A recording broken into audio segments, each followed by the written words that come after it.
Welcome to your roadmap to the latest in auto. Welcome to Highway Herald. A few years back, GM took a gamble on electric cars. But guess what? Dealers weren't on board. They foresaw the rocky road ahead. Despite GM's hefty investment in new tech, it seems the payoff is still a mirage. The market isn't ready for electric cars, and dealers knew it. The GM CEO is taken aback, as dealers are opting out rather than selling EVs. Wondering why? Let's dive in.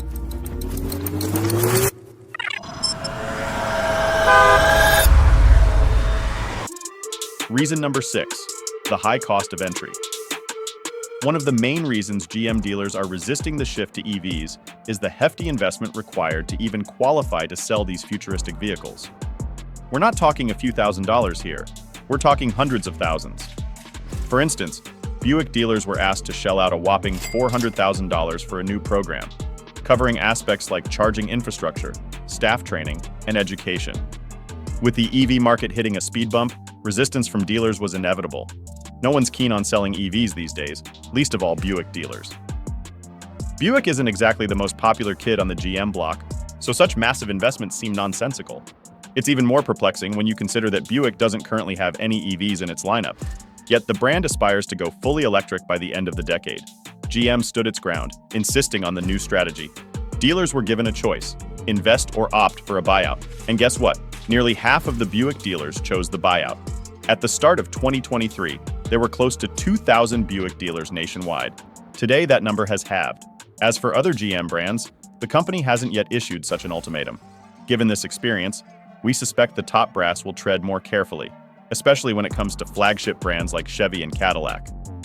Reason number 5, salespeople aren't happy. No dealer is jumping for joy at the prospect of selling electric cars right now. Demand is low, sales are sluggish, and there's little room for profit. But one group is feeling the pinch more than others: the salespeople. They're the ones on the front lines, tasked with convincing loyal customers to make the switch to electric cars. They need to introduce potential buyers to this new technology and convince them that EVs are a better choice than traditional gas-powered cars, even if it means shelling out more money. Given the current market situation, that's no easy feat. Recent studies show that salespeople have to work much harder to sell electric cars than their gas-powered counterparts. When people buy a traditional gas-powered car, it's usually a done deal after one visit. A quick test drive, some paperwork, and the salesperson has done their job within an hour. But with electric cars, it's a whole different ballgame. According to Buzz Smith, a former GM salesman turned EV dealer trainer, selling electric cars takes a lot more time. Buyers typically make 4 visits before deciding to purchase an EV. That's 4 times the effort for the same commission. It's like agreeing to a 75% pay cut. So if you're still wondering why dealers would rather quit than sell EVs, there's your answer. Reason number 4, dealers prefer hybrids. For a long time, GM's top brass, led by Mary Barra, overlooked hybrids, focusing solely on rapid electrification. They pushed hard for EVs, investing billions that, given the current circumstances, seem unlikely to yield returns soon. Meanwhile, companies like Toyota are thriving with hybrids, outpacing EVs in growth. Dealers, seeing this success, urged GM to follow suit and ensure steady sales. They called for a return to hybrid technology as the push for EVs faltered. It was time for a reality check and to embrace the more cost-effective hybrid technology. Eventually, GM conceded that their aggressive push for EVs was a misstep. Sales were lower than expected, and profitability remained elusive.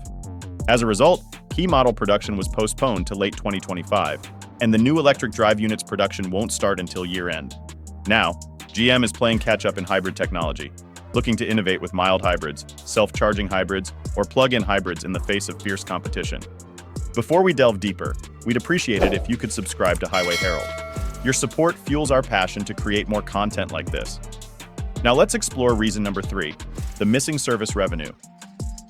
Dealers have long enjoyed the easy profits that come not just from selling cars, but also from the service and repair side of the business. High markups and a good profit margin are par for the course, but a significant portion of their earnings comes from routine maintenance tasks like fluid changes, filter replacements, and brake pad renewals. These were all standard fare with internal combustion cars. However, the advent of electric cars has changed the game. With EVs, the concept of regular maintenance is transformed. In fact, it's almost non-existent. Unlike internal combustion engines that require various fluids for cooling and lubrication, EVs are equipped with electric motors and batteries that don't need such servicing. Furthermore, EVs incorporate regenerative braking systems, which result in less wear on brake pads. These routine maintenance tasks, once a reliable source of income for dealers, are now largely irrelevant in the world of electric vehicles. This shift has significantly impacted dealers' profit margins, marking a new era in the automotive industry. Reason number 2, the repair dilemma. In theory, electric vehicles require less maintenance compared to internal combustion cars. However, most car makers require dealers to make substantial investments that include infrastructural upgrades and staff training. From a dealer's perspective, big investments for lower profit margins don't make much sense. On the other hand, some argue that EVs are far from perfect and still require constant repairs. Recent surveys show that they are significantly less reliable than their gas-powered counterparts. In theory, this means there's still plenty of potential for earnings.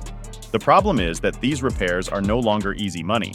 They cause big headaches for dealers and their mechanics because we're dealing with new technology that brings new kinds of problems that most professionals still don't know how to handle. Take the new Chevy Blazer EV as an example. This all-electric crossover has caused numerous problems, most of them software-related.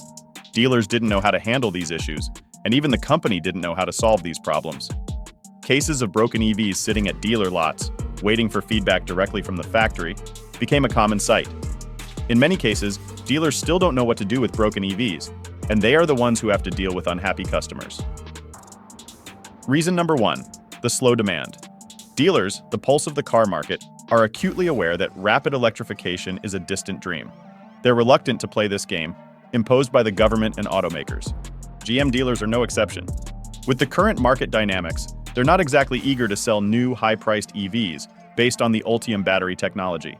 After years of robust growth and low supply, the tables have turned. Early adopters have moved on, and we're now in a challenging phase. It's time for the middle class to embrace EVs, but so far, the reception has been lukewarm. The market growth is at its lowest in years, while supply is better than ever, as the days of supply chain issues are behind us. This imbalance between supply and demand has naturally led to oversupply. Dealers are once again bearing the brunt. EVs are piling up at their lots. The average market day supply is well over 100, and GM models are no exception. New models, based on Ultium battery technology, are still far from meeting sales targets. With Biden's administration's recent decision to slow down electrification, dealers have chosen to stick with familiar territory and continue selling gas-powered cars. In these uncertain times, the future of EVs remains unclear. Thank you for joining us on this journey. Don't forget to subscribe to Highway Herald to stay updated with the latest vehicle updates and upcoming videos. See you next time.